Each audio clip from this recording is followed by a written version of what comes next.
Hey friends, it's Pastor Dan Curlin here on this Monday with your devotion. Today we're going to begin to look at the first of three apocryphal additions to the book of Daniel. Today we're exploring the book entitled The Prayer of Azariah and the Song of the Three Jews. The Prayer of Azariah, as it's commonly referred to, appears only in the Greek version of the text. This apocryphal passage is traditionally placed between Daniel 3:23 and Daniel 3:24.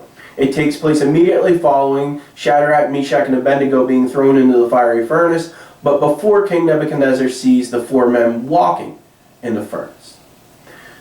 Kind of fills in the gap that seemed to be missing in our original text.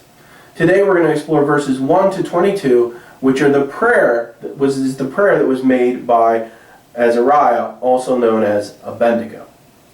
Now, verse 1 and 2 of our scripture today provides a brief synopsis of the current situation of Shadrach, Meshach, and Abednego.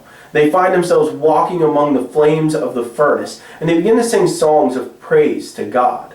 Abednego lifts up his voice, and he offers this prayer to God that's found in verses 3 through 22.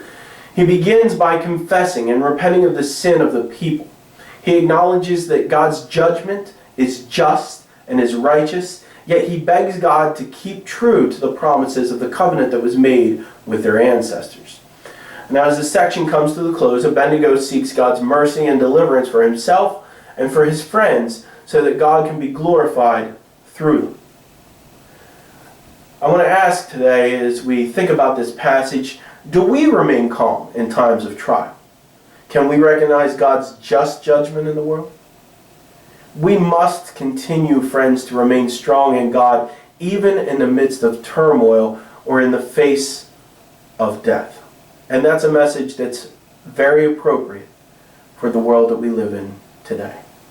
I thank you for joining me for the first of these three sections of the book of the Prayer of Azariah. Join me again right here on YouTube on Wednesday. And until then, friends, do no harm, do good. Stay in love with God.